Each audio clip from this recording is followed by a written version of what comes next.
The high desert air hung dead and suffocating at 0600 hours. Sunlight already hammered the special warfare training grounds outside Yuma, Arizona, turning sand and stone into a furnace of blinding white light and black shadow. Dust devils spun lazy spirals near the target berms 3 miles distant, and the sharp smell of gun oil and hot brass clung to the morning heat like a promise of violence. Senior Chief Grant Brennan stood behind the primary spotting scope, thick fingers gripping the focus ring, jaw set like granite. 48 years old, 2 Bronze Stars, and a career spent turning soft recruits into hard operators, had carved his face into something weathered and unforgiving. The ribbons on his chest told stories most men never lived to finish. But right now, frustration bled through every controlled breath as he watched the 13th elite shooter miss the impossible shot. 3,600 meters, over 2 miles of broken desert terrain, shifting thermals, and wind that mocked every calculation.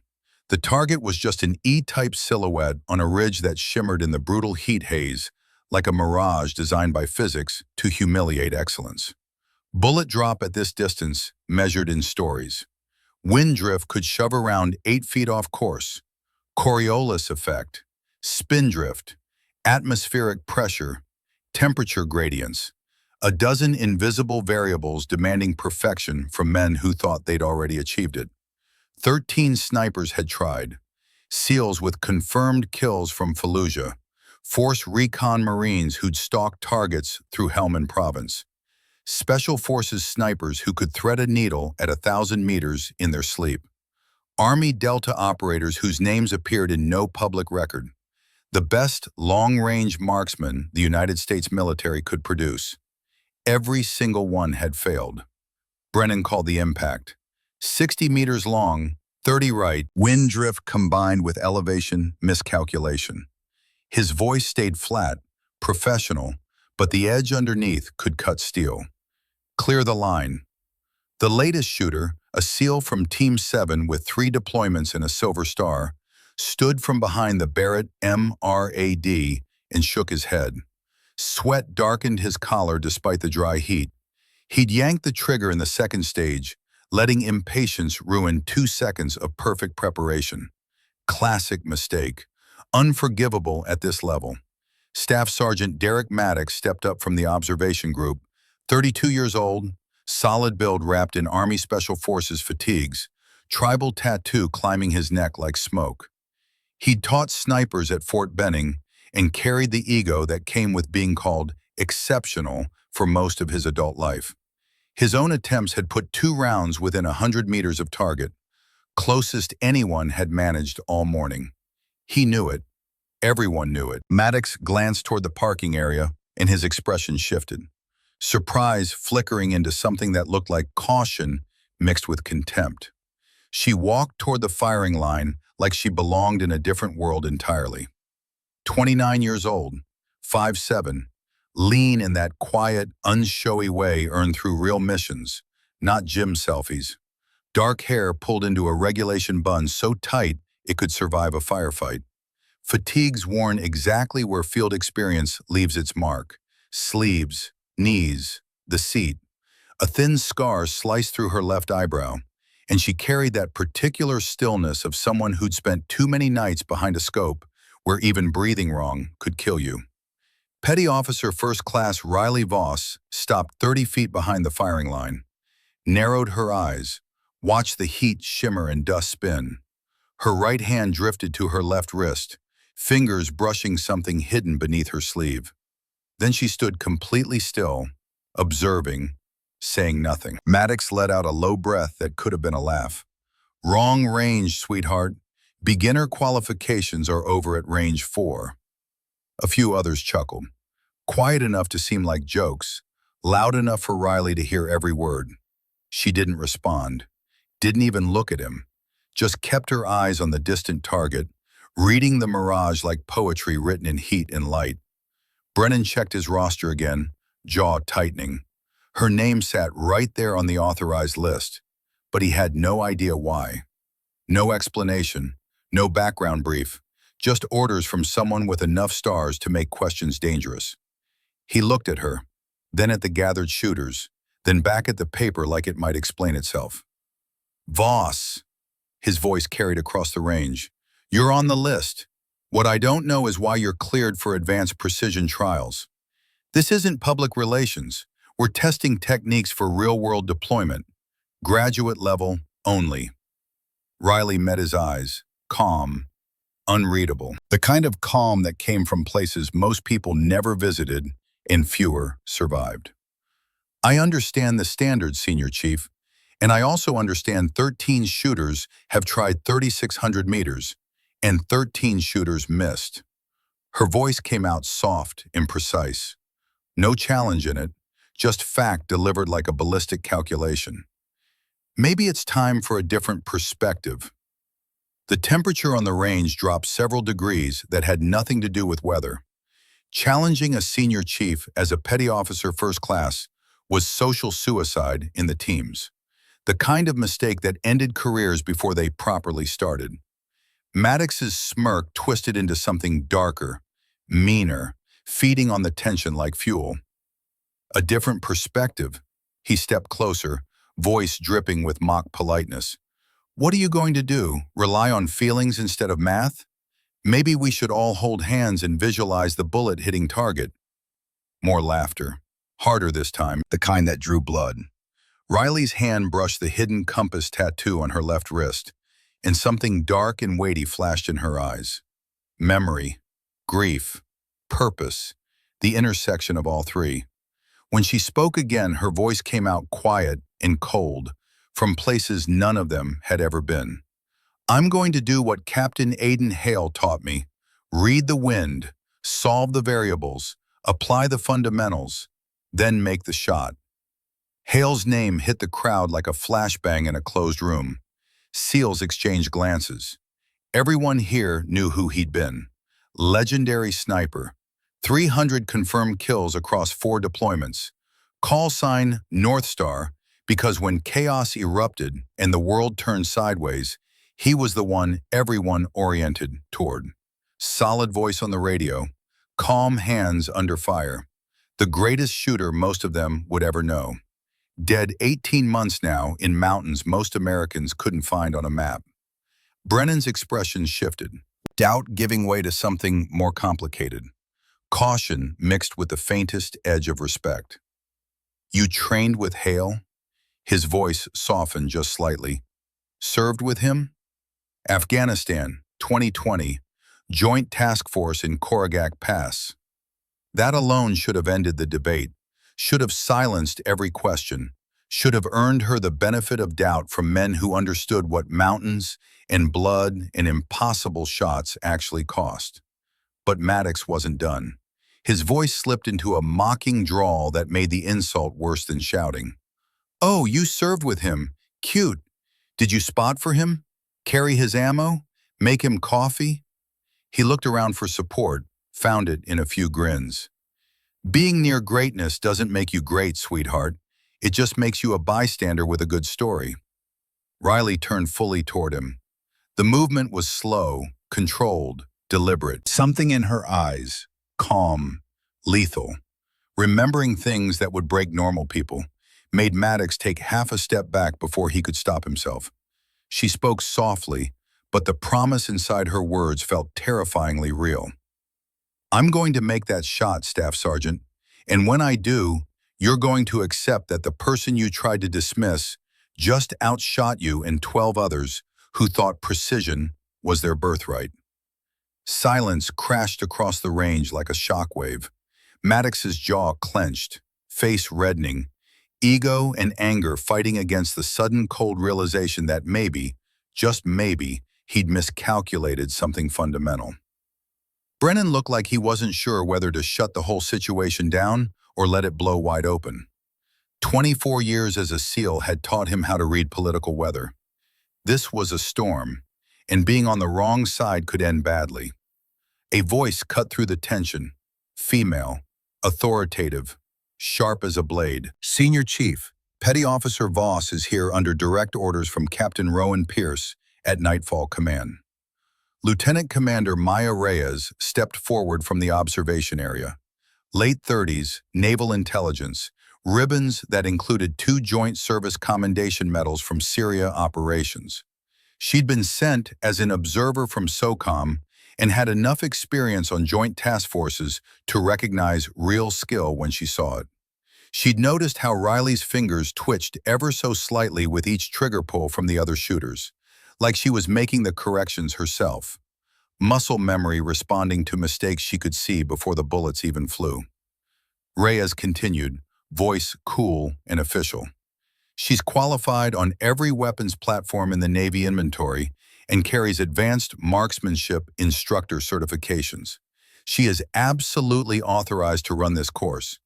Unless you'd like to explain to Captain Pierce why you denied her, I suggest you let her fire. Brennan looked between Reyes and Riley, gears visibly turning behind weathered eyes. Long experience had taught him exactly how dangerous it would be to deny her now. If word reached the wrong people, the fallout would be brutal and career-ending. Better to let her try, let her fail in front of everyone, and his point would be proven without him having to say another word. He nodded once. Decision made. Fine, boss. You're up. Voice clipped. Professional. Cold. I'll be on the spotting scope calling it exactly as it is. No favors. 1 round, same rules as everyone else. Miss and you're finished. Understood? Crystal, Senior Chief. He motioned toward the rifle. A Barrett MRAD chambered in .375 Chi-Tac, set on a bipod with a Schmidt & Bender 5 to 40 power scope riding a 40 MOA rail. $60,000 of precision machining. Deadly in the right hands. Useless in the wrong ones. Riley approached it like she was greeting an old friend. No rush. Just smooth, practiced movements built from 10,000 repetitions across a lifetime of preparation for moments exactly like this. She checked the chamber, verified it clear, magazine seated, 5 rounds of .350 grain cutting-edge brass ready to fly at 2,900 feet per second toward a target most people couldn't even see with the naked eye. She slid into the shooting position, made small, precise adjustments to the cheek rest and stock until her alignment was perfect. Body became extension of machine. Machine became extension of will. Physics and flesh merged into single purpose.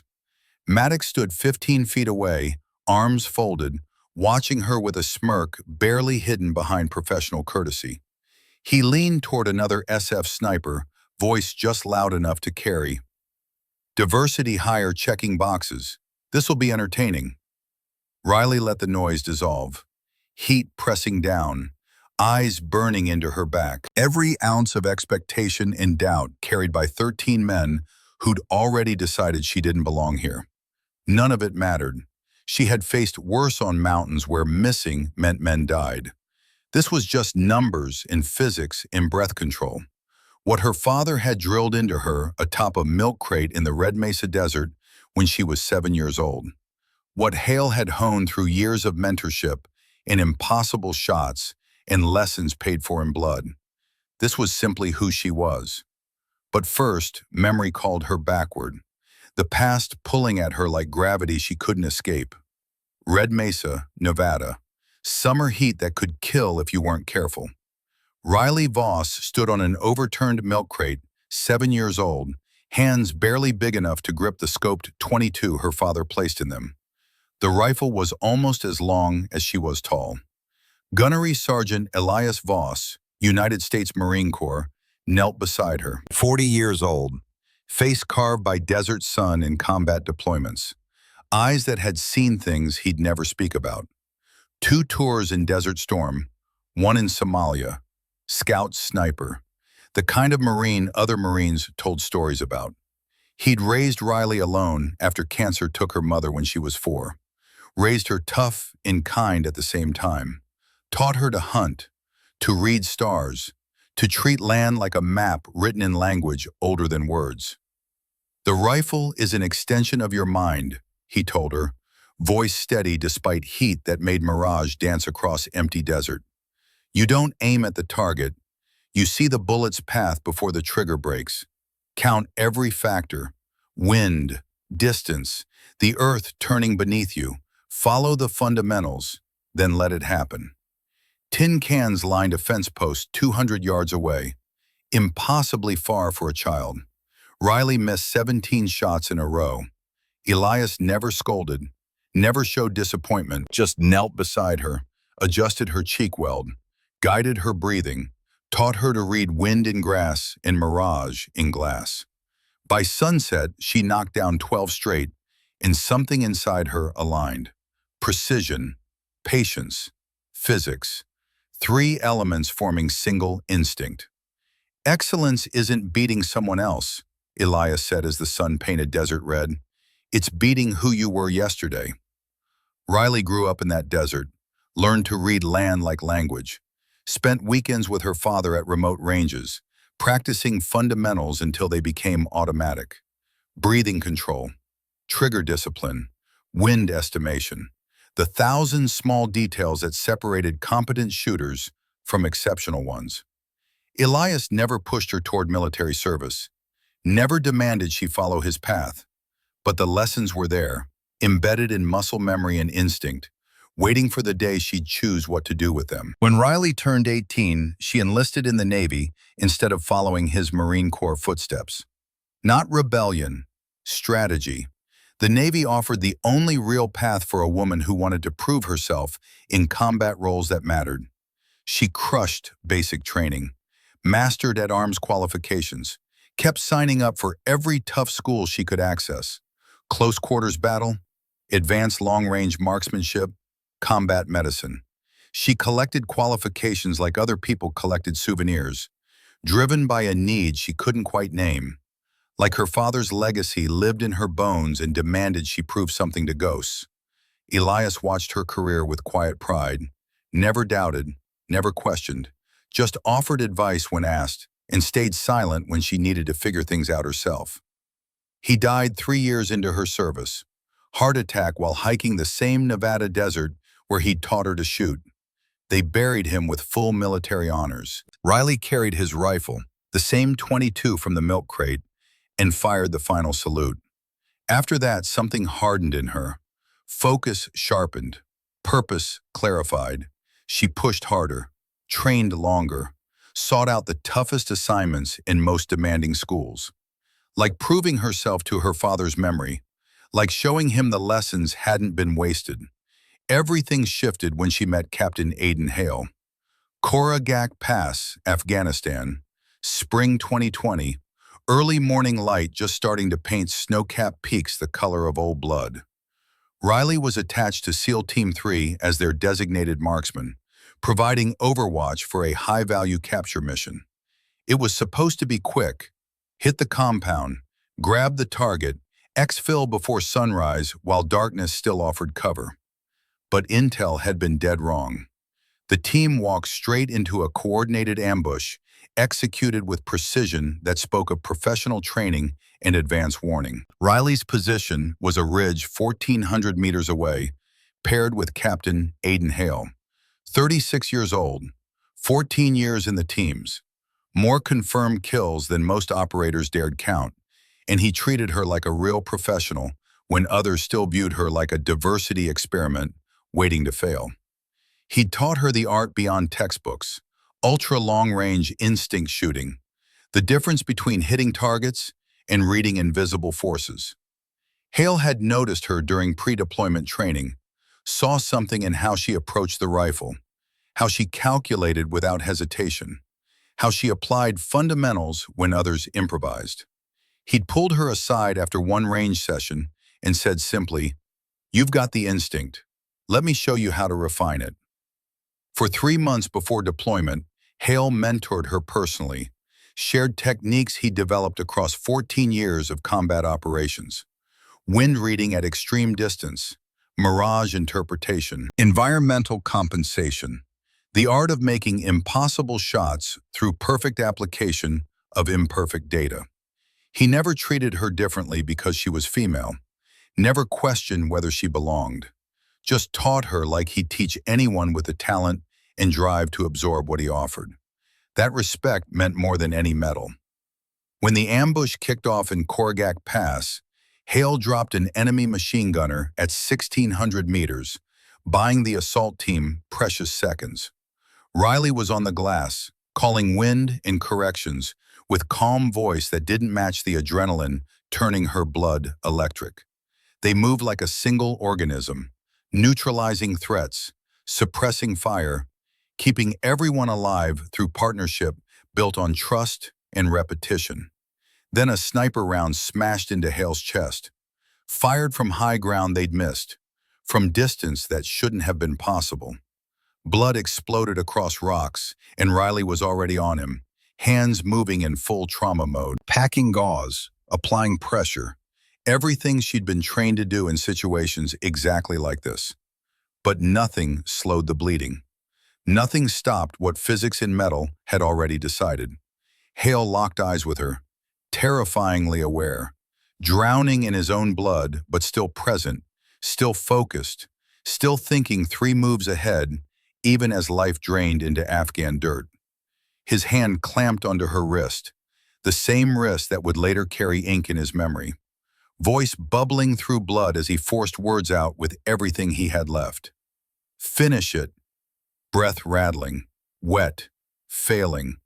2 o'clock, 2,200 meters. Then he died in her arms, crimson soaking into earth that had swallowed too many good men.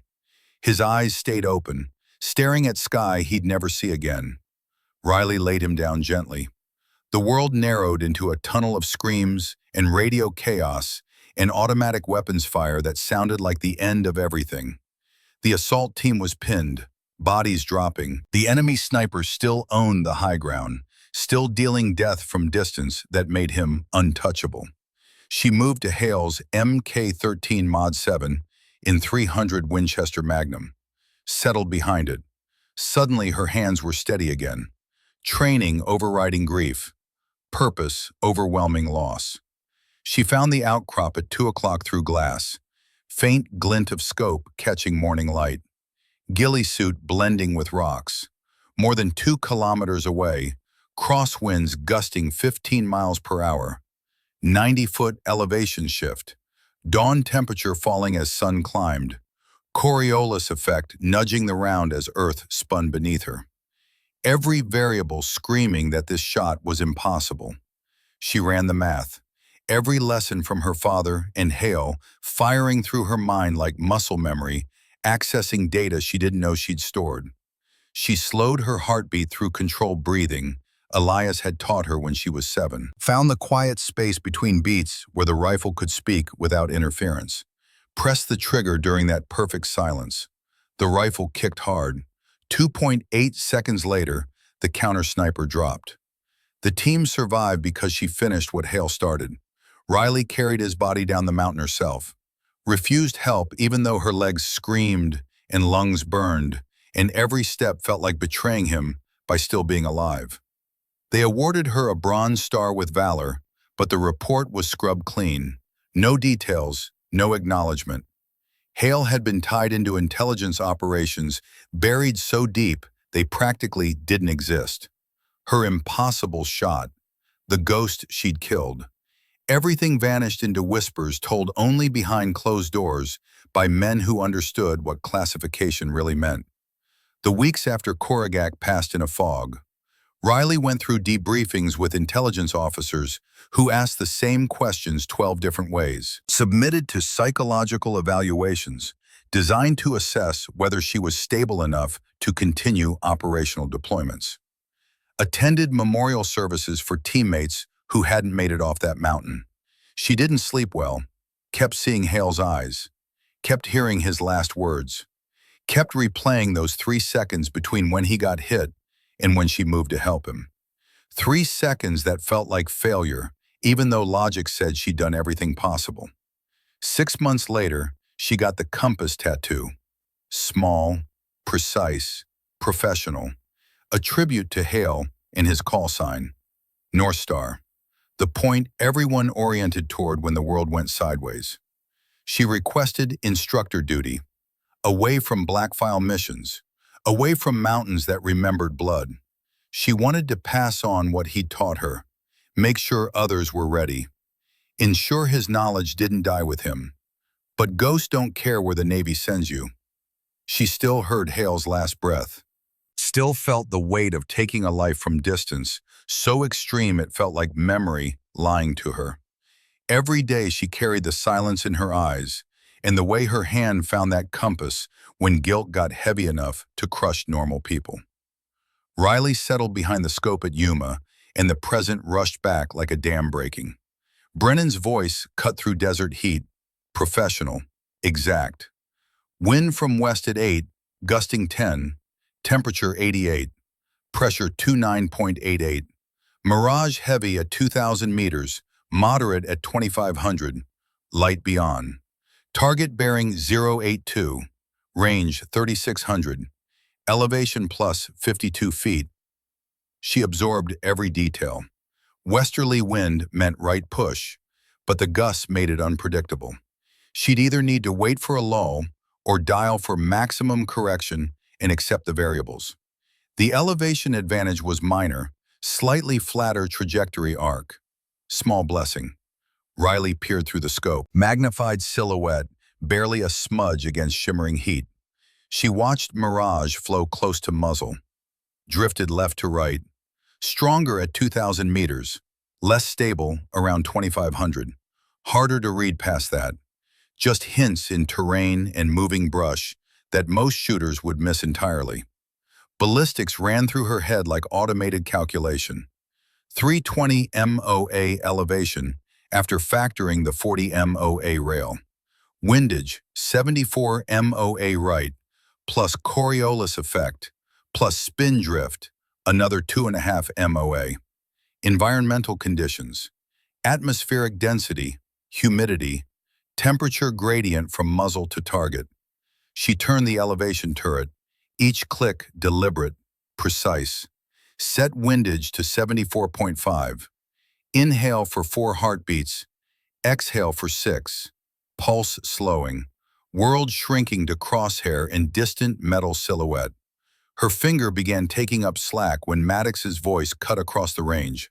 Loud, taunting, designed to break concentration. $20 says she doesn't even hit dirt.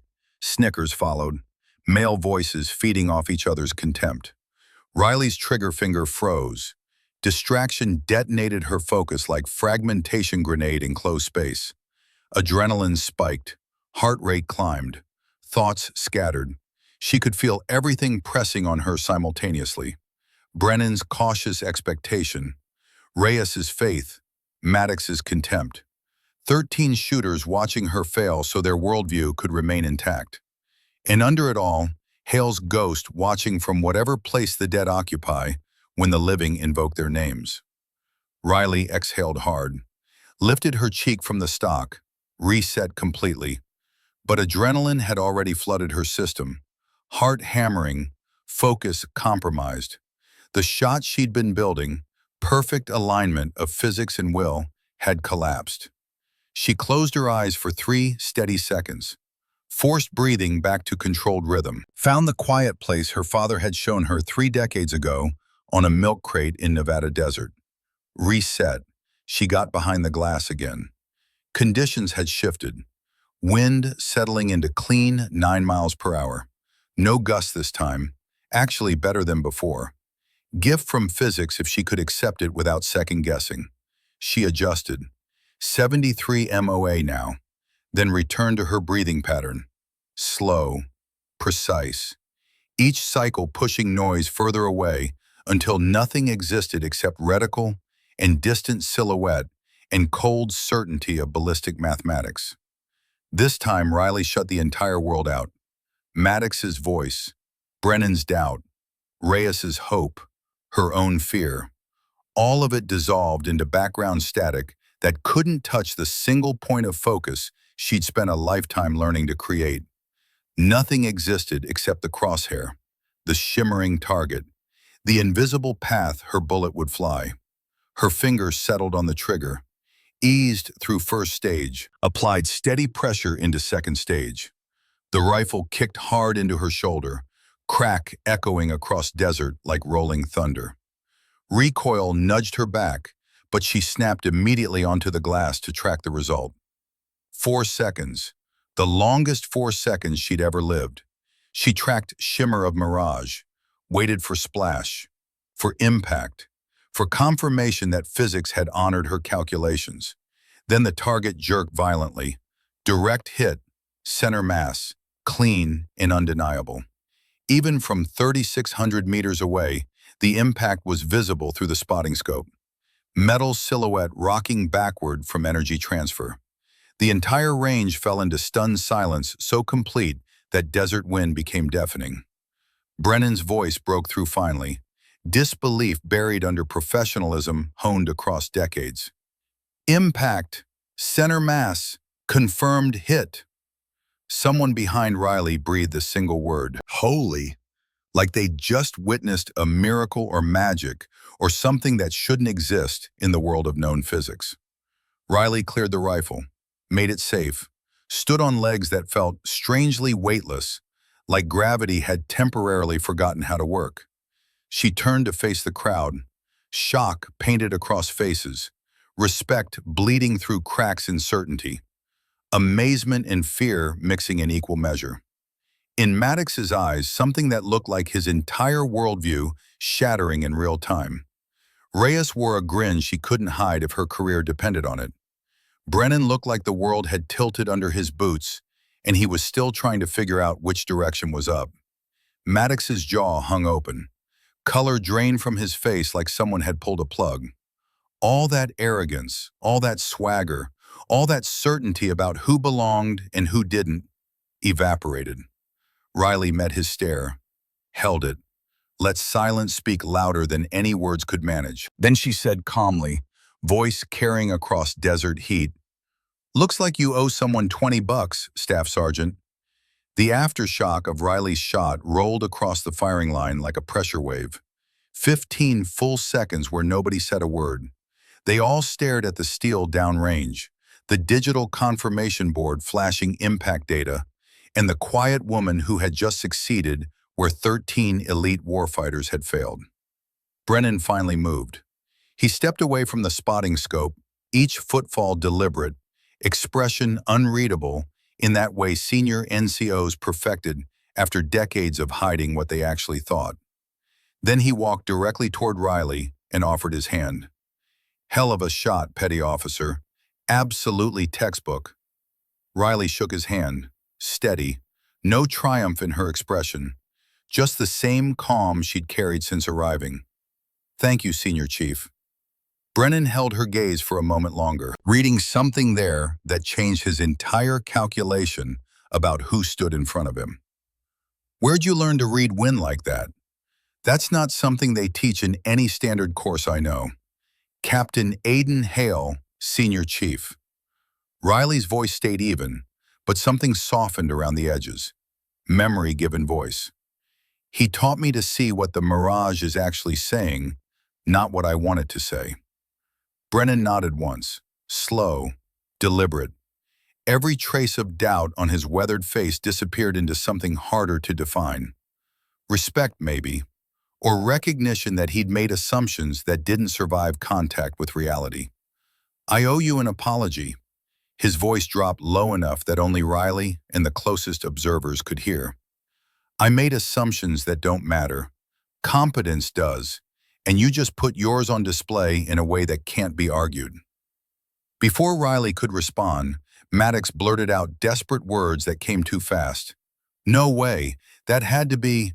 There's no way." Reyes cut in, voice sharp as a blade fresh from the whetstone.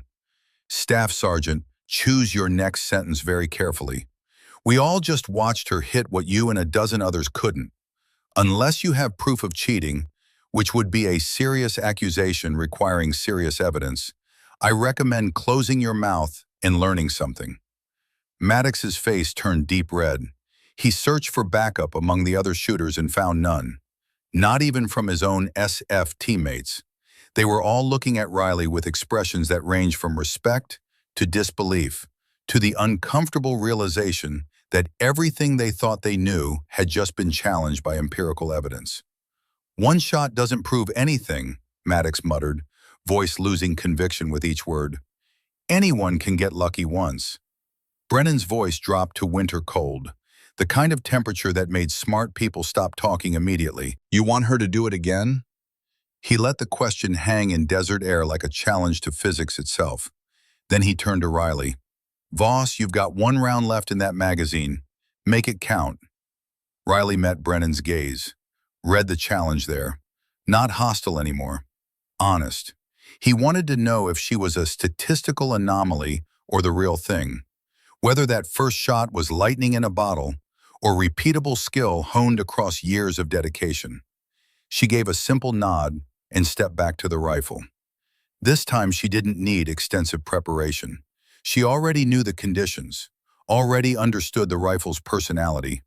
Now it was just execution, pure mechanical application of knowledge to environment. But conditions had shifted in the 2 minutes since her first shot.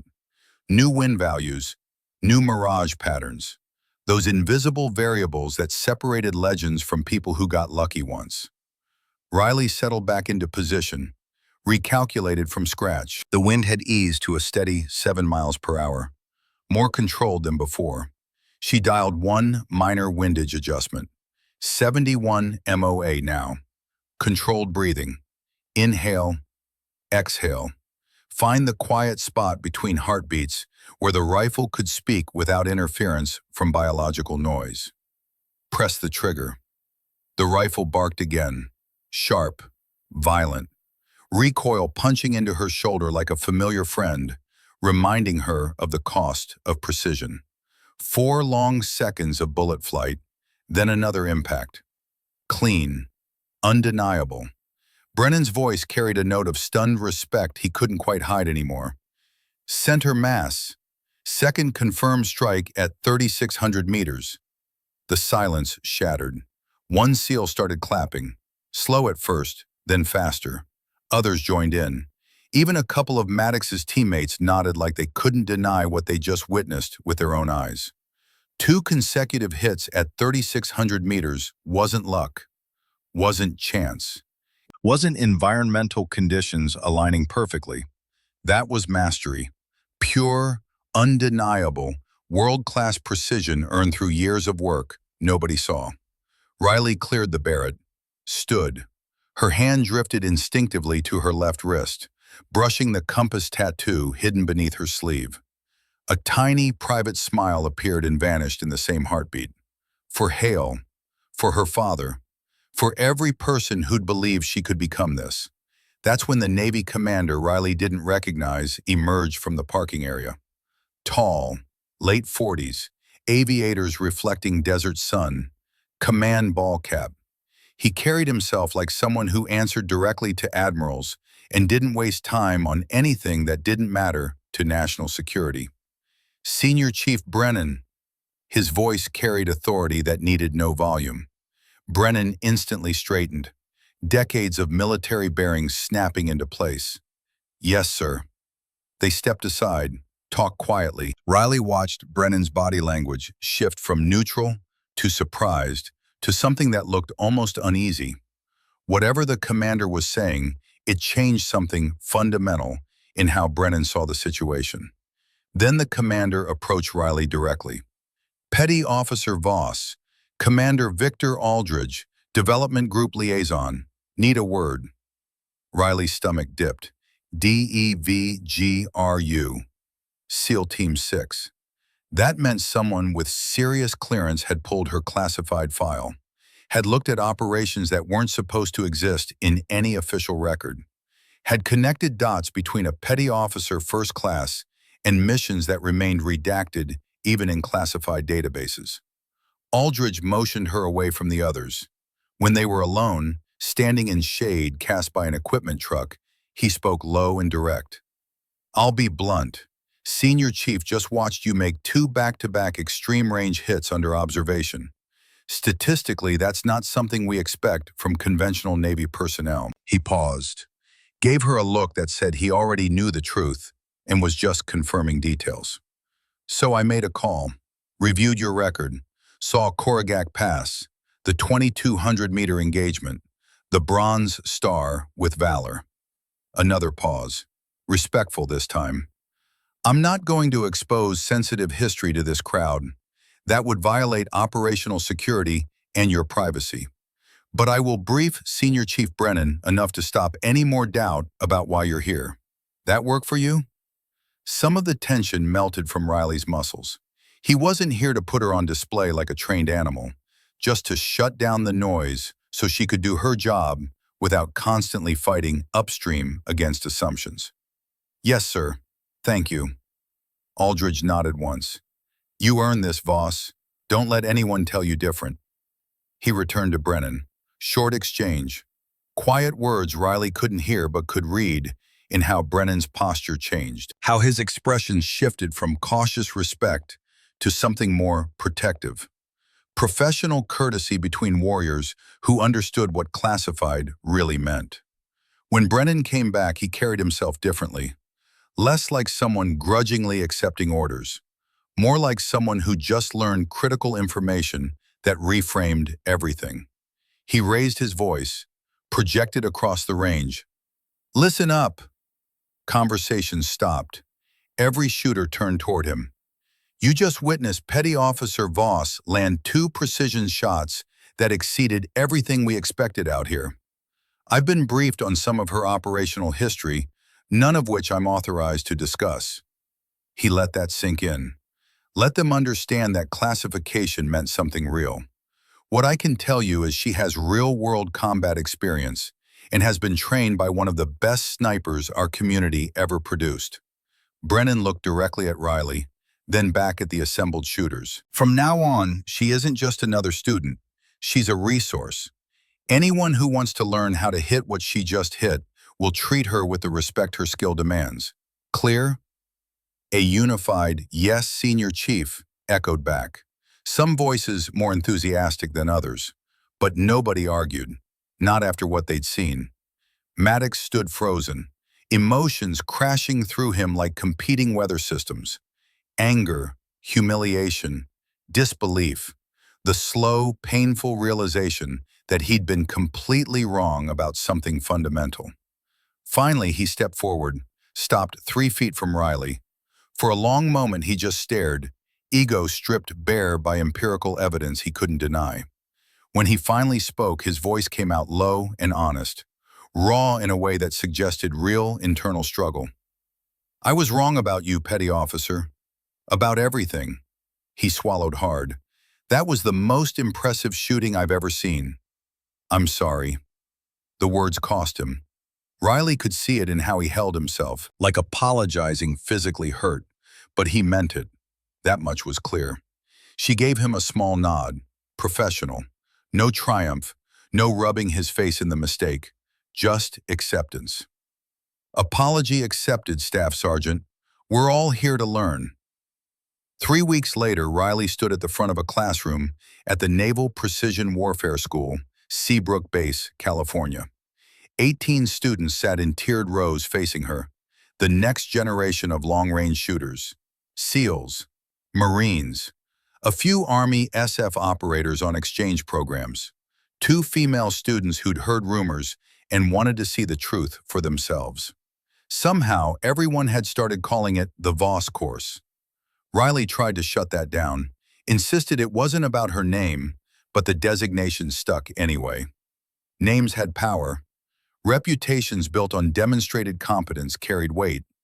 Senior Chief Brennan sat in the back row, not as a student, as an observer. He'd personally requested to audit her instruction, and over these 3 weeks their professional relationship had grown into something solid. Mutual respect built on shared understanding of what competence actually meant. Staff Sergeant Derek Maddox sat right up front, taking notes like they were oxygen, like every word Riley spoke needed to be captured and studied and internalized. Something in him had fundamentally changed after that day on the firing line. Ego replaced with honest drive. Arrogance transformed into hunger to learn from someone better. 2 days after the demonstration, he'd approached Riley privately and asked if she'd mentor him. She'd been cautious, skeptical, but he'd proven over the following weeks that he was willing to put in the work, to admit he didn't know everything, to accept instruction from someone he'd initially dismissed. Lieutenant Commander Reyes entered the classroom with 2 coffees, handed one to Riley with a grin that suggested shared understanding of how far they'd come in 3 weeks. "Ready?" Reyes asked quietly. "As ready as I'll get," Riley murmured back. She faced the class. 18 pairs of eyes stared back, mixture of curiosity and skepticism, and genuine eagerness to learn. 2 female students, Petty Officer Second Class Emma Cartwright from Navy, Corporal Lisa Thornton from Marines, sat together in the second row. They'd heard stories, wanted to see if the legend matched reality. Riley took a breath and began. "Before we dive into the technical aspects of extreme range engagement, we start with fundamentals. Everything you'll learn here builds from what you already know. The difference between good shooting and great shooting isn't some hidden trick or secret technique. It's discipline, patience, honoring the math when everything inside you wants to rush." She pulled out a photograph.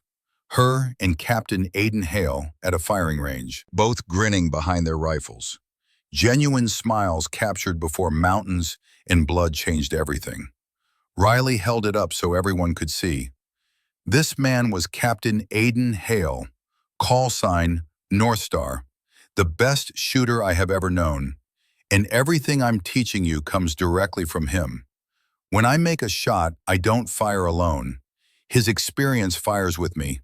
His lessons live in every calculation. And by the time you leave this course, you'll carry some of that with you too. The room went silent, really silent. The kind of quiet that meant people were actually listening instead of just waiting to talk.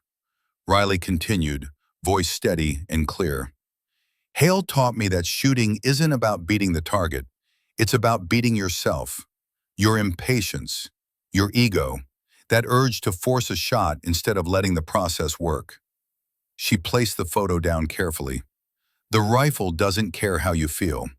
Wind doesn't care what rank you wear. Physics doesn't negotiate. What matters is the work you put in and whether you honor the fundamentals when everything else is screaming at you to improvise." She paused. "Let that settle. Let's get started." The first week focused on environmental reading, wind, mirage, temperature gradients, atmospheric pressure, all the invisible forces that turn precision shooting from mechanical exercise into art form requiring instinct built over thousands of repetitions. Riley taught them to read mirage like language. How heat shimmer close to the ground moved differently than mirage at mid-range. How atmospheric density affected bullet trajectory in ways most shooters ignored. How temperature inversions could create invisible barriers that shoved rounds off course.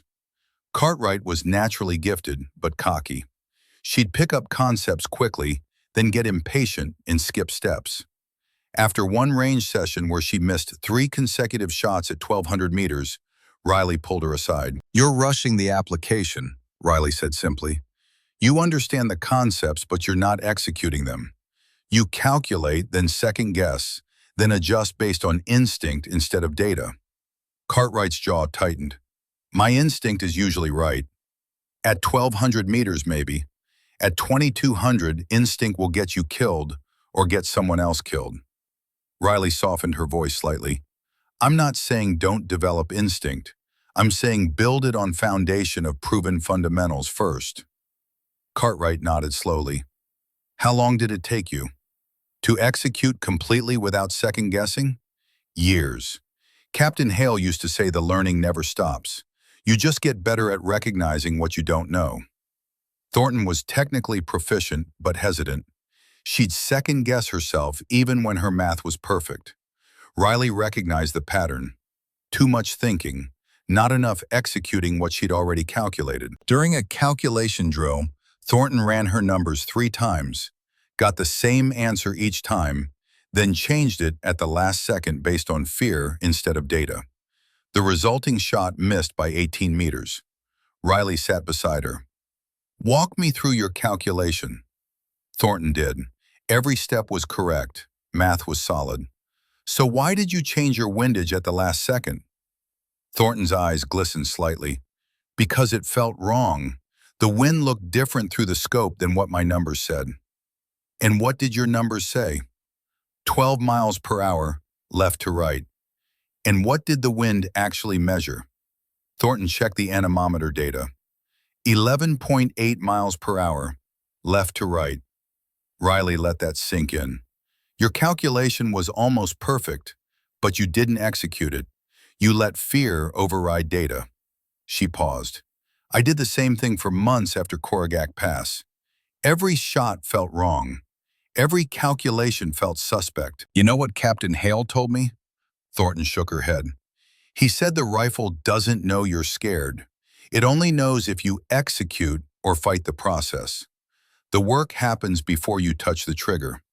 Once you're behind the scope, calculation is done. All that's left is execution. Maddox absorbed everything like a sponge, asked questions that showed he was actually processing the material instead of just memorizing it. He'd stay after class, work problems on the whiteboard, challenge his own assumptions. On day 4, during a practical exercise at the range, Maddox approached Riley while other students were setting up their shooting positions. Can I ask you something? His voice carried none of the swagger from 3 weeks ago. About Korogak Pass. Riley tensed slightly. She'd shared that Hale trained her, shared that he died in combat. But the details remained classified, and even if they weren't, some memories cost too much to speak aloud. Depends on the question, she said carefully. Maddox looked out at the desert, seemed to be choosing words with unusual care. Did you hesitate? After he was hit, did you freeze up or did training just take over? Riley studied him, realized this wasn't idle curiosity. He was working through something personal. Both, she said finally. I froze for maybe 3 seconds. Then training kicked in, but those 3 seconds felt like hours. She paused. Why? Maddox's jaw worked. My sister, Katie, she was an Army medic, died in Korogak Province, same operation where Captain Hale went down. Riley's breath caught. Small world suddenly feeling impossibly smaller. She hesitated during the ambush, Maddox continued, voice rough. That's what her team leader told me after. Said she froze when the shooting started, got hit because she wasn't moving.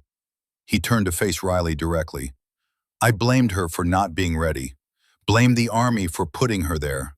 Blamed everything except the enemy who actually killed her. Understanding crashed through Riley like a wave. Maddox's hostility toward her, his certainty that women didn't belong in combat roles, all of it rooted in grief that had twisted into anger at the wrong targets. I'm sorry for your loss, Riley said quietly, but your sister's death wasn't about gender or readiness. War kills the prepared and unprepared alike. Hesitation is human. Training helps, but nobody's immune. Maddox nodded slowly. I know that now, intellectually, but watching you make those shots, seeing you teach, he trailed off. Tried again. You're what Katie wanted to be. Competent, confident, earning respect through skill instead of asking for it. He met her eyes. I wish I'd believed in her the way I'm starting to believe in you. Riley didn't have easy words for that kind of pain. Didn't have answers that would make it better. So she just nodded and said, honor her by helping me train these students. Make sure the next generation is ready for what we couldn't prepare your sister for. Maddox's expression shifted. Something that looked like purpose replacing guilt. I can do that. Week 2 brought advanced ballistic calculations, Coriolis effect, spindrift, atmospheric density compensation, the mathematics that separated good shooters from elite ones. Riley broke down each variable into component parts, showed them how Coriolis effect wasn't just theoretical. At extreme range, Earth rotation could push a bullet 2 feet off target.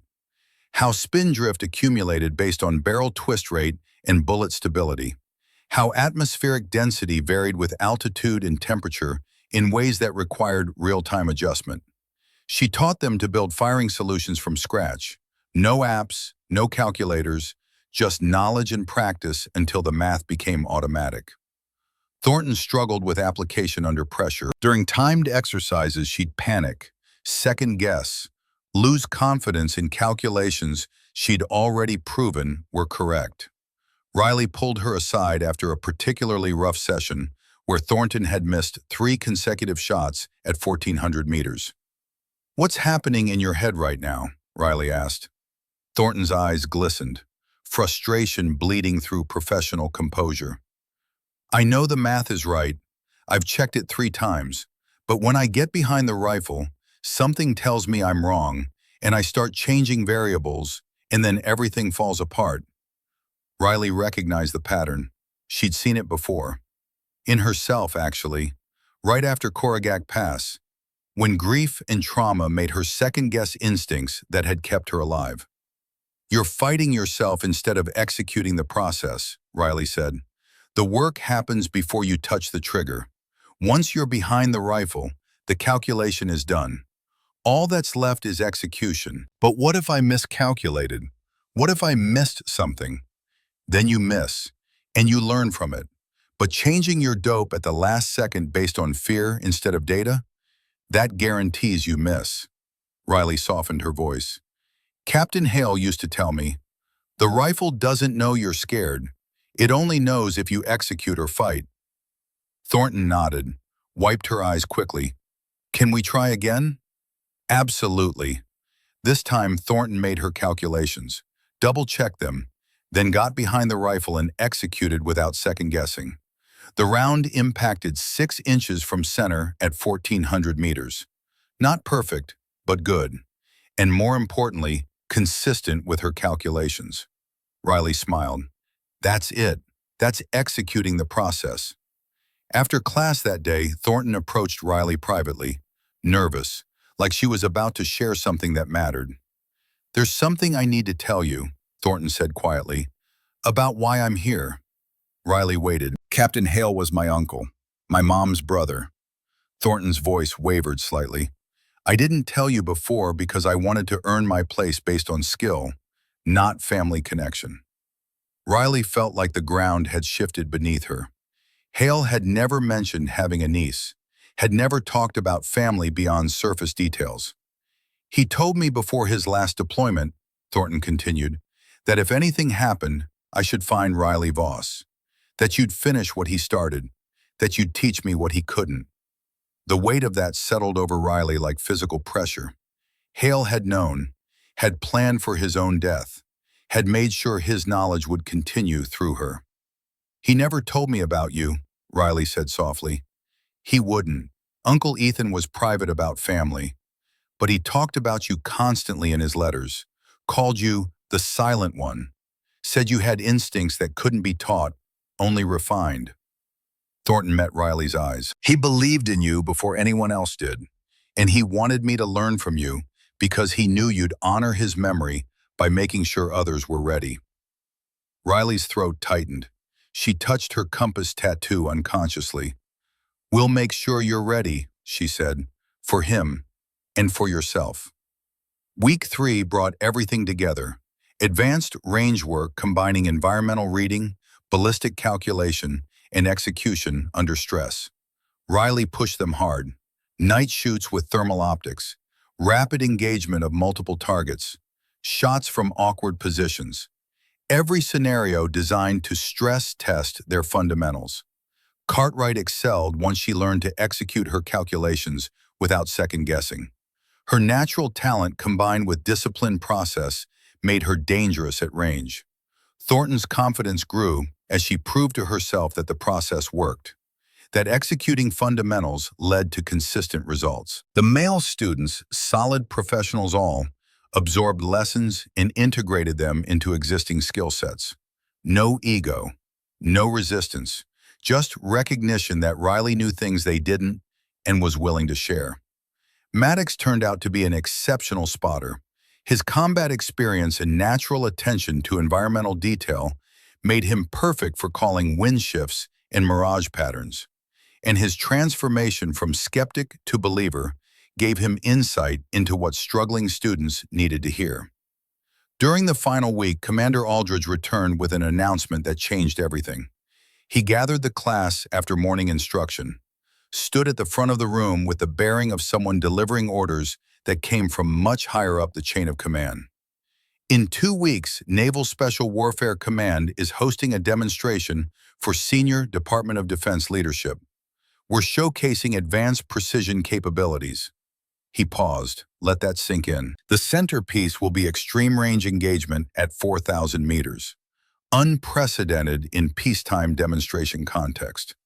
Murmurs rippled through the classroom. 4,000 meters was beyond anything attempted in training environments.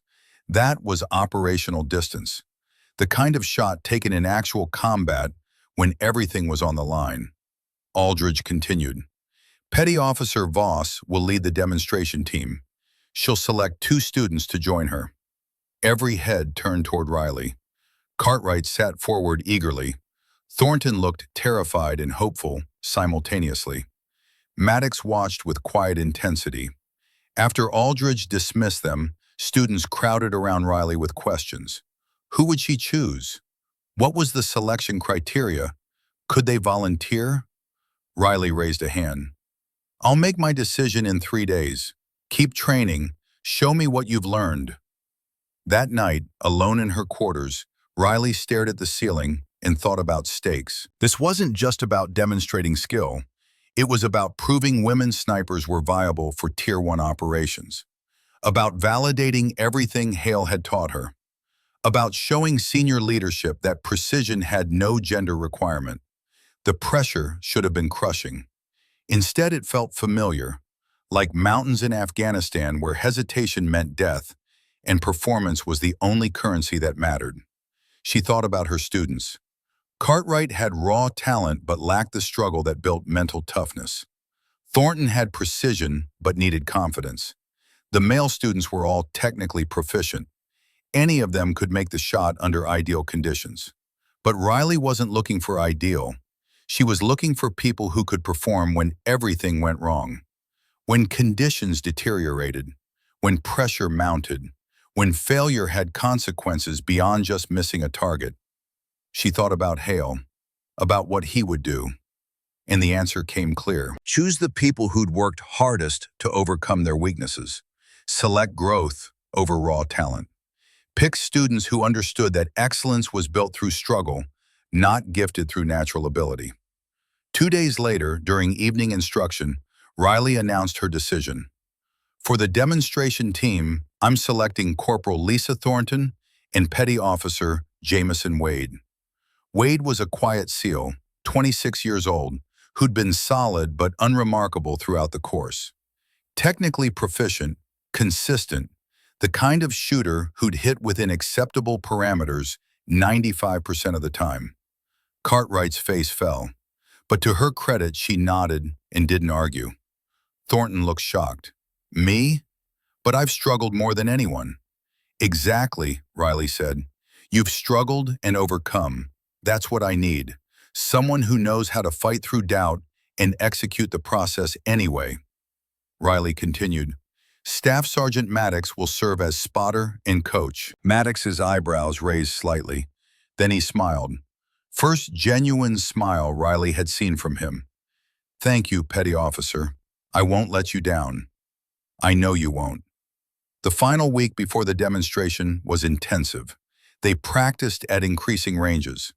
3,200 meters, 3,400, 3,600, working up to the impossible distance that would define success or failure in front of people who could make or break careers with a single assessment. Conditions were never perfect. Riley made sure of that.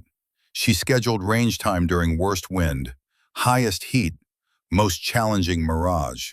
Because real operations didn't wait for ideal conditions, and demonstrations that looked too easy wouldn't convince skeptics. Thornton improved daily. Her confidence grew as she proved to herself that executing calculations worked, that the process Hale had taught Riley, and Riley had taught her, actually functioned under stress. Wade was consistent, reliable, the kind of shooter who'd hit within acceptable parameters 95% of the time. Not flashy, just solid. Maddox turned out to be an exceptional spotter. His combat experience and natural attention to environmental detail made him perfect for calling wind shifts and mirage patterns.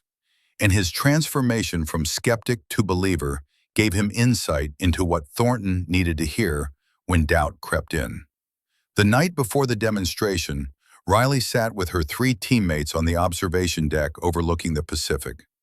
Hale's photo rested on the table between them. "Tomorrow people will watch us and make judgments," Riley said quietly, "about capability, about readiness, about whether we belong in conversations about elite precision work." She looked at each of them in turn. "But here's what I know. We've put in the work. We've executed the process. And regardless of what happens tomorrow, we've already proven something to ourselves." Thornton nodded. Wade stayed quiet, but attentive. Maddox leaned forward. "What did Captain Hale say before difficult operations?" he asked. Riley smiled slightly, remembering. He'd say, "The shot is already made. We're just confirming what physics already decided." They sat in comfortable silence as sunset painted the ocean in colors that looked like fire and hope mixed together. Tomorrow would test everything, but tonight they were ready. Demonstration day arrived with a kind of crystalline desert morning that promised brutal heat by noon. Riley stood at the range before sunrise, alone except for shadows and the weight of what the next few hours would demand. The Barrett MRAD sat on its bipod like a sleeping predator, and beyond it, 4,000 meters of terrain that separated possible from impossible. Senior Department of Defense officials would arrive at 0800. SOCOM commanders, Naval Special Warfare leadership, people whose assessments could reshape policy on female integration in Tier 1 units, people who'd already decided what they believed and were just looking for evidence to confirm it. Riley checked her equipment for the 3rd time, not because she didn't trust her previous checks, because ritual mattered, because preparation was the only thing she could control, and control was the difference between success and catastrophic failure in front of an audience that mattered. Footsteps on gravel. Riley turned to find Thornton approaching, face tight with anxiety that couldn't quite hide behind professional composure. "Couldn't sleep," Thornton said quietly. She stopped beside Riley, looking out at the distant target ridge. "Keep running the numbers in my head. 3,500 meters, wind variables, temperature shift as the sun climbs. Every calculation perfect, and I'm still terrified I'll freeze when it counts." Riley understood that fear intimately, had lived it in mountains where freezing meant people died. "Your uncle froze once," Riley said. "Ramadi, 2006. He told me about it during a mission in Korigak. They were taking fire.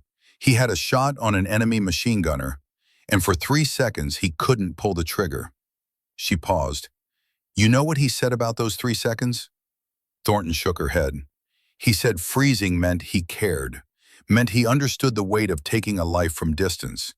And that understanding made him better when he finally did fire, because he never treated it casually." Riley met Thornton's eyes. "Freezing doesn't make you weak, it makes you human. What matters is what you do after those 3 seconds." Thornton absorbed that. Some of the tension in her shoulders eased. He really said that? Word for word. They stood together watching dawn paint the desert in shades of copper and gold.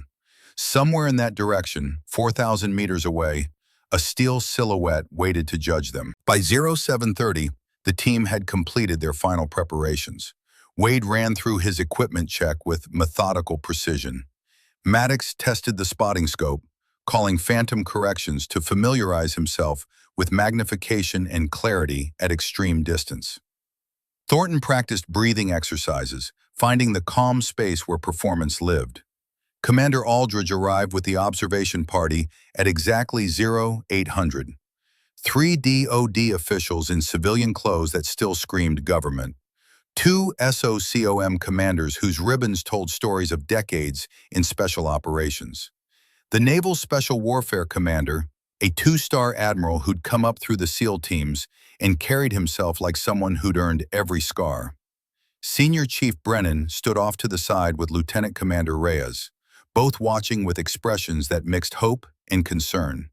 They knew what was riding on this, knew that failure here would set back female integration in special operations by years. That success might open doors currently locked by assumption and tradition. Aldridge briefed the observers. Today's demonstration showcases extreme-range precision capability at 4,000 meters. This distance represents the upper limit of what enemy snipers have employed in recent conflicts.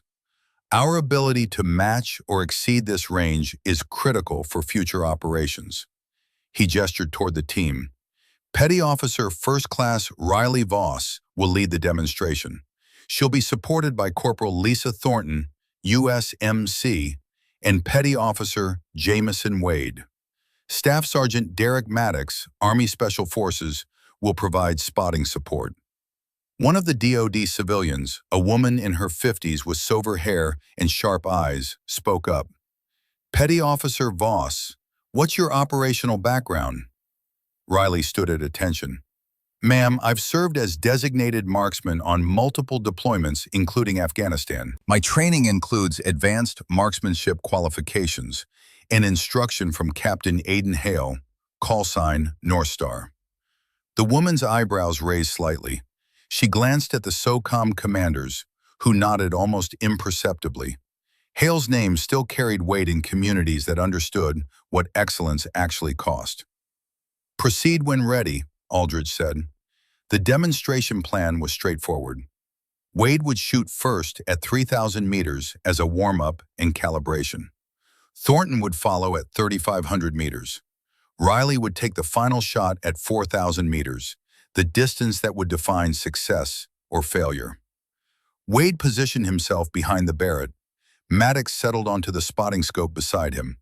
Riley stood back, watching, ready to call corrections if needed, but believing her students could execute what they'd learned. Maddox's voice came calm and professional. Wind west-southwest at 9, temperature 72 and climbing. Mirage, light to moderate. Range 3,000, elevation plus 48 feet. Wade made his calculations, dialed elevation and windage, settled into the rifle with movements that spoke of hundreds of hours of practice. His breathing slowed. The world narrowed to crosshair and target. The rifle cracked. 4.2 seconds of flight time. Impact, Maddox called. Center mass. Confirmed hit at 3,000 meters. Polite acknowledgement from the observers. 3,000 meters was impressive, but not unprecedented. The real test was still coming. Thornton was next. Riley watched her approach the rifle, saw the slight tremor in her hands that nobody else would notice, recognized the fear threatening to override training. Riley stepped close, spoke quietly so only Thornton could hear. He's watching. Not them, your uncle. This shot is for him. Thornton's jaw tightened. She nodded once, then positioned herself behind the Barrett with renewed focus. Maddox called conditions. Wind increasing. West-southwest at 12, gusting 15. Temperature 78. Mirage building. Range 3,500. Elevation plus 56 feet.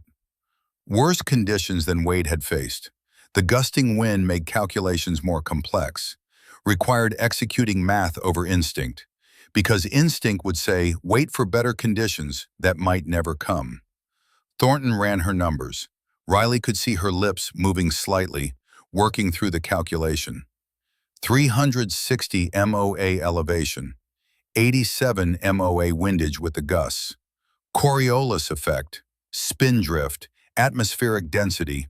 She dialed her adjustments, settled into position, breathing controlled despite the pressure of senior leaders watching her every movement. 30 seconds passed. Thornton didn't fire.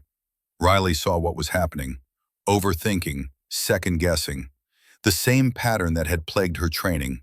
Maddox must have seen it too. His voice came gentle but firm. Corporal, your dope is solid. Execute. Another 15 seconds. The observers shifted.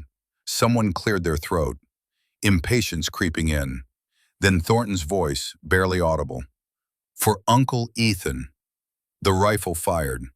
5 seconds of suspended time where the entire world held its breath. Riley watched through binoculars, saw the impact splash 12 meters left of the silhouette. A miss, but close enough to show competence.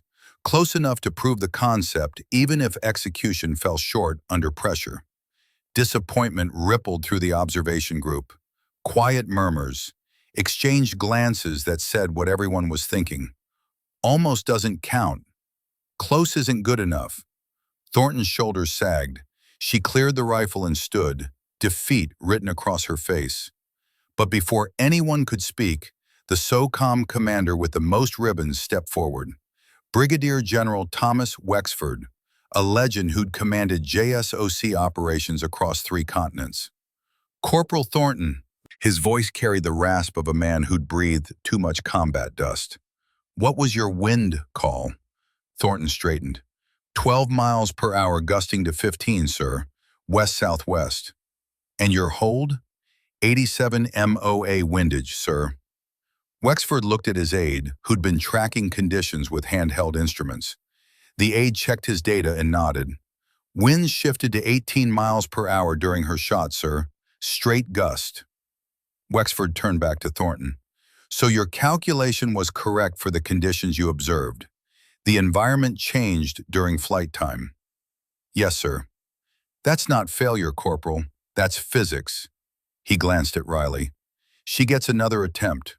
Environmental shift beyond the shooter's control doesn't constitute failed demonstration. Riley felt something ease in her chest. Fairness from an unexpected source. She nodded to Thornton. Reset. You've got this. Thornton returned to the rifle. This time, no hesitation. She'd already faced the worst fear, failing in front of people who mattered, and survived it. The second attempt held less power over her. She recalculated for current conditions. Wind had settled back to steady 13 miles per hour. Better than the gust, but worse than Wade's conditions. She adjusted her windage to 91 MOA. Settled, breathed, found the quiet space. Fired. 5 seconds. Impact. Maddox's voice carried satisfaction he couldn't quite hide. Center mass. Confirmed hit at 3,500 meters. This time the observers responded with genuine approval. Nodding. Quiet comments of respect. The SOCOM commanders exchanged glances that looked like reassessment of prior assumptions. Thornton stood, and Riley saw tears tracking down her face. Not from sadness, from relief and triumph, and the realization that she just accomplished something most snipers would never attempt. Riley squeezed her shoulder briefly. Your uncle would be proud. Now came the moment everything had built toward. 4,000 meters. Distance that pushed equipment and human capability to theoretical limits. The shot that would define whether this demonstration succeeded or failed in the eyes of people who control budgets and policy. Riley approached the Barrett, the rifle that had already proven itself today, but would be asked to perform one more time at the edge of what physics permitted. She didn't look at the observers, didn't think about what failure would mean, didn't consider the political implications or career consequences or any of the noise that wanted to intrude on the single point of focus she needed to create. She thought about her father teaching her to shoot on a milk crate in Nevada, about Hale's lessons in Afghan mountains, about the compass tattoo that marked her wrist, and the weight of legacy she carried forward. As Riley settled behind the rifle, Maddox began his wind call but stopped abruptly. Stand by. Equipment issue. Riley looked up. Maddox was examining the spotting scope, frowning. Reticle's blurry, can't get clean focus at this distance. Tension spiked. The observers murmured. This was the critical shot, and their primary spotting equipment had just failed. Brennan moved quickly, pulling a backup Leupold from a case. Secondary scope, 90 seconds to set up. Those 90 seconds felt like hours. Riley stayed behind the Barrett, maintaining her position, keeping her breathing steady while Maddox and Brennan frantically mounted and calibrated the backup scope. Finally, Maddox's voice came through. Good glass, we're operational. But the delay had cost them. Riley could feel the pressure mounting. The observers were getting restless. Her own adrenaline had spiked during the equipment crisis. She had to reset mentally while conditions continued changing. She took 3 deep breaths, found the quiet place again, forced the delay out of her mind. Maddox's voice came steady and calm.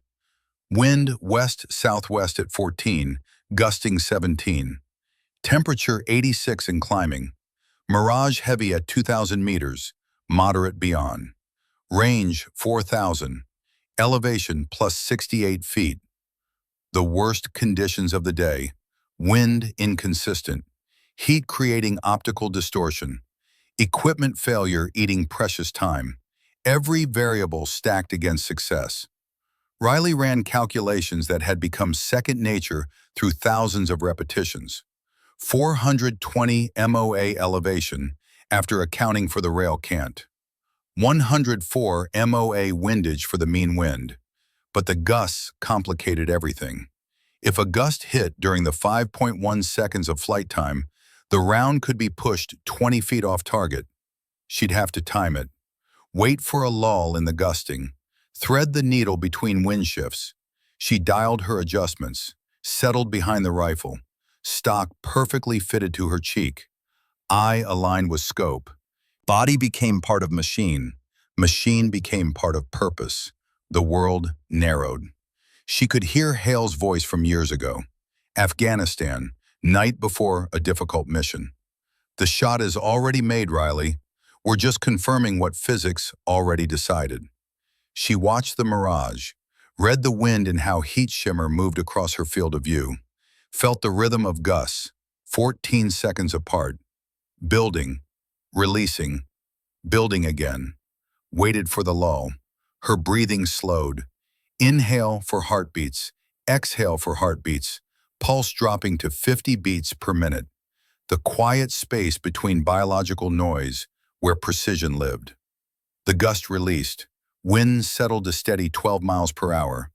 3-second window before the next gust built. Riley's finger took up slack, pressed through first stage, eased into second stage. The trigger broke clean and surprising, exactly as it should. The rifle punched into her shoulder. Recoil absorbed through proper position and muscle memory. She stayed on the glass, tracking, watching. 5.1 seconds felt like hours, like years, like every moment of her life compressed into the flight time of a single bullet crossing 2.5 miles of desert air. She saw the heat shimmer, saw the invisible path the round was flying, saw physics and calculation and hope merged into single trajectory. Then the target jerked. Impact, dead center mass. For one heartbeat, silence. Then Maddox's voice filled with something that sounded like awe. Confirmed hit, 4,000 meters, center mass. The observation group erupted. Not polite acknowledgement, genuine excitement. The SOCOM commanders stood. One started clapping, others joined. Even the skeptical DoD civilian wore an expression of surprised respect. Admiral Warren, the Naval Special Warfare Commander, approached Riley directly, extended his hand. Petty Officer Voss, that was extraordinary. Textbook execution under the worst possible conditions. Riley shook his hand. Thank you, sir. It's what Captain Hale taught me. Warren nodded slowly. I knew Aiden, served with him in Iraq. He had an eye for talent. He glanced at Thornton and Wade. Looks like he passed that on. General Wexford joined them. Petty Officer, we're expanding the Extreme Range Sniper program. We need experienced instructors for the advanced cadre at DevGru. He paused. Let the weight of that sink in. I'd like to offer you a position. Training Tier 1 operators. Full-time instructor billet. It was the kind of offer that could define a career. DEVGRU, the most elite unit in naval special warfare, training the absolute best. Riley looked at Thornton, who stood talking with Wade and Maddox. Looked at her students who'd worked so hard to get here. Thought about the classroom full of shooters learning to execute the process. With respect, sir, my mission is here, teaching the next generation, making sure Captain Hale's lessons reach as many people as possible. She met Wexford's eyes. Legacy matters more than prestige. Wexford studied her for a long moment, then smiled slightly. That's exactly the kind of answer that makes me want you even more. But I respect it. The offer stands if you change your mind. Thank you, sir. As the observation party departed, Brennan approached Riley. His weathered face carried an expression she'd never seen before, something that looked almost like pride. You changed minds today, he said quietly, including mine. Not just about you, about what's possible when we stop assuming limitations based on anything except demonstrated capability. Riley nodded. That's all I ever wanted, Senior Chief. Fair assessment based on performance. You've earned more than that. Brennan glanced at where Thornton and Wade were packing equipment. You've earned the right to shape the future of this program. The course is officially being renamed. Effective immediately, it's the Hale-Voss Extreme Precision Program. Riley's throat tightened. Hale first, always. Hale first, Brennan agreed, but your name belongs there too. You've earned it through blood and skill and teaching others to be better than they thought possible. 6 months passed like water flowing downhill. Inevitable, constant, reshaping everything it touched.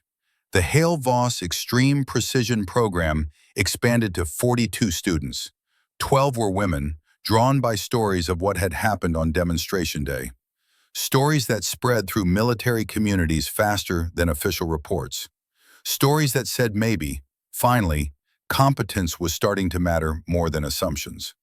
Riley taught every class personally, shared Hale's lessons, passed on her father's wisdom, added her own hard-won knowledge from mountains and deserts and moments where physics and will collided. Brennan became co-instructor. His initial skepticism transformed into genuine partnership. He brought decades of SEAL experience and institutional knowledge. She brought precision and patience and the ability to explain complex concepts in ways that stuck. Maddox joined as permanent guest instructor, teaching mental resilience, sharing his own journey from skeptic to believer. His transformation became part of the course curriculum, proof that growth mattered more than where someone started.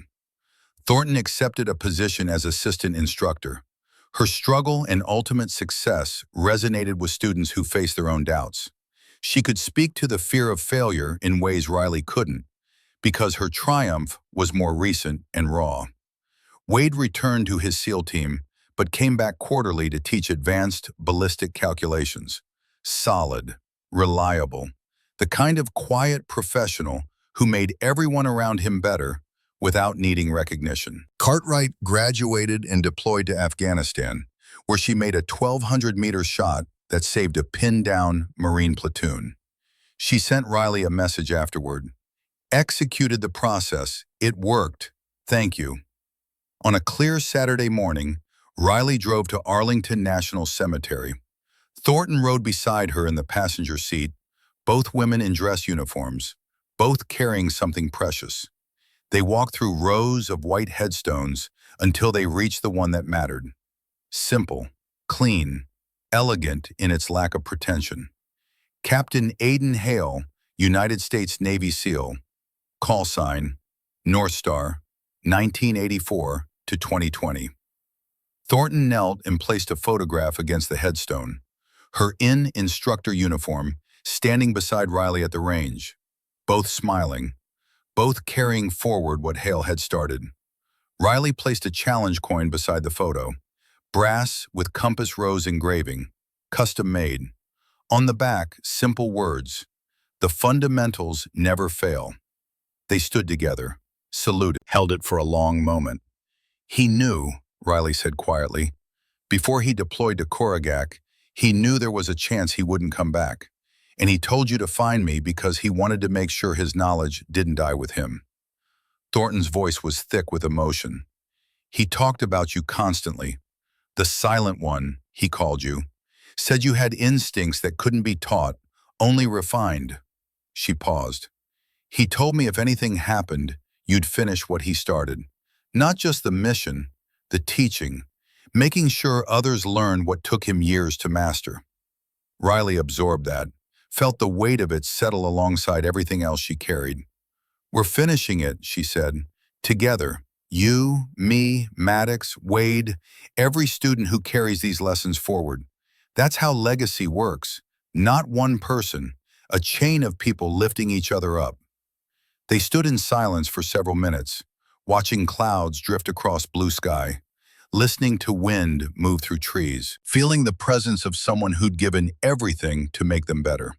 Finally, Thornton spoke. What do you think he'd say if he could see what we built? Riley smiled slightly. He'd probably critique my wind reading instruction and suggest improvements.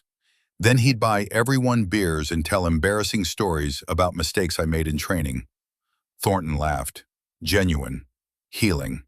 That sounds exactly right. They walked back through Arlington together, two women carrying forward the work of a man who'd believed in them before most of the world was ready to, before policy caught up to capability, before demonstrated competence forced assumptions to evolve. A week later, Riley stood at the front of a new class. 26 students this time, mix of experience levels and backgrounds, all hungry to learn what separated good shooting from legendary precision. The classroom walls had changed over 6 months. Now they displayed achievement photos, students at various ranges, successful shots documented and celebrated, growth made visible. At the center, a large photograph of Captain Aiden Hale in full kit, rifle across his chest, mountains behind him. Below it, a plaque with his call sign and the words he'd live by. The fundamentals never fail. Beside Hale's photo, a new addition. Riley at the demonstration, behind the Barrett MRAD, the instant after her 4,000-meter shot. Concentration absolute. Form perfect. The image captured by a photographer who'd understood he was documenting history. Below it, P01 Riley Voss, 4,000 m, peacetime record, demonstration, 2021. Riley didn't spend much time looking at her own photo. That wasn't the point. The point was showing students that the impossible became possible through work nobody saw, through hours at the range when conditions were terrible, through calculations run until they became second nature, through executing fundamentals when everything else screamed to improvise. She faced the new class, saw the familiar mix of eagerness and doubt, saw two young women sitting together in the third row, watching her with expressions that said they were looking for proof that someone like them could succeed in this world. Riley picked up Hale's photograph, held it so everyone could see. Before we begin, you need to understand something. This man was Captain Aiden Hale, call sign North Star, the best sniper I have ever known. Everything you'll learn in this course comes from him, his experience, his wisdom, his dedication to making everyone around him better. She placed the photo down carefully.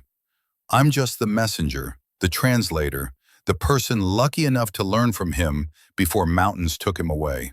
And my job is to make sure his knowledge reaches all of you. So when you face your own mountains, you're ready. Riley paused. Let that settle into the silence. My father taught me to shoot when I was 7 years old. Standing on a milk crate in Nevada desert, he taught me that excellence isn't beating someone else. It's beating who you were yesterday. Captain Hale taught me that precision is the intersection of knowledge and patience, that the rifle doesn't care about your fears or your hopes. It only responds to fundamentals applied with discipline. She looked at each student in turn. These students, she gestured to the photos on the walls, taught me why all of this matters, not for personal glory, not for records or recognition, but because teaching others to be better than they thought possible is the only legacy that actually counts, the only mission that outlasts us. Her hand drifted unconsciously to her left wrist, fingertips brushing the compass tattoo hidden beneath her sleeve. So let's get to work. That evening, after class dismissed and students filtered out, Riley remained alone in the empty classroom, sat in the back row where Brennan usually observed, looked at the photos on the walls, the visual record of what they'd built. Her phone rang. Commander Aldridge. Voss, got a situation. Yemen, enemy sniper operating at extreme range. Already killed 2 advisors. We need someone who can counter-snipe at 4,200 meters. Deploy in 72 hours. The old Riley, the one from before Korogak Pass, before teaching, before understanding what legacy meant, might have said yes immediately. Might have jumped at the chance to prove herself again in operational context. But that Riley didn't exist anymore. Sir, with respect, I recommend Petty Officer Wade for the mission. He's technically proficient and has deployed experience. Pair him with the lessons we've developed here, and he'll succeed. Silence on the line. Then Aldridge's voice, careful. We need the best, Voss. Then send him with everything I've taught him. Legacy isn't about being the best forever. It's about making others better than you. That's what Captain Hale did for me. That's what I'm doing for the next generation. More silence. Riley could almost hear Aldridge reassessing. You're turning down operational deployment to keep teaching? Yes, sir. My mission is here. Making sure when the next impossible situation arises, we have 10 people ready instead of 1. Aldridge was quiet for a long moment. When he spoke again, his voice carried something that sounded like respect. Understood. I'll brief Wade. But Voss, that's the kind of decision that makes you exactly the type of person we need teaching. Thank you, sir. Riley hung up, looked at Hale's photograph on the wall, could almost hear his voice approving the choice, could almost see him nodding that slight nod he'd give when someone made the hard right decision instead of the easy wrong one. Outside, the sun set over the Pacific, painting everything in shades of gold and crimson. Riley walked onto the observation deck, breathed salt air, let the weight of 6 months settle into perspective. She'd made the 4,000-meter shot, had proven skeptics wrong, had opened doors for women who'd follow, had built a program that would outlast her career and maybe her life. But more importantly, she'd honored the man who'd believed in her first, had transformed his lessons into living curriculum that would spread through special operations communities for decades, had proven that legacy mattered more than individual achievement. Her phone buzzed with a text from Thornton, photo attached. Thornton with a group of new students at the range, all behind rifles, all focused on distant targets. Caption, next generation is ready. Riley smiled, typed back, Hale would be proud, so am I. She stood watching the ocean as darkness crept in from the east. Somewhere out there, Wade was preparing for a mission that would test everything she'd taught him. Somewhere, Maddox was helping a struggling student find confidence. Somewhere, Thornton was passing on lessons she'd learned through struggle and triumph. The chain continued, knowledge flowing forward through time and people. Excellence not hoarded but shared. Legacy built not through individual glory, but through lifting everyone up. Riley touched her compass tattoo one more time, thought about her father, about Hale, about everyone who'd invested in making her better than she thought possible. Then she turned and walked back inside. Tomorrow would bring new students, new challenges, new opportunities to pass forward what had been given to her. The work continued. The mission never ended. And somewhere in the space between physics and purpose, between calculation and courage, the ghost of a man called North Star smiled and whispered the words that mattered most. The fundamentals never fail.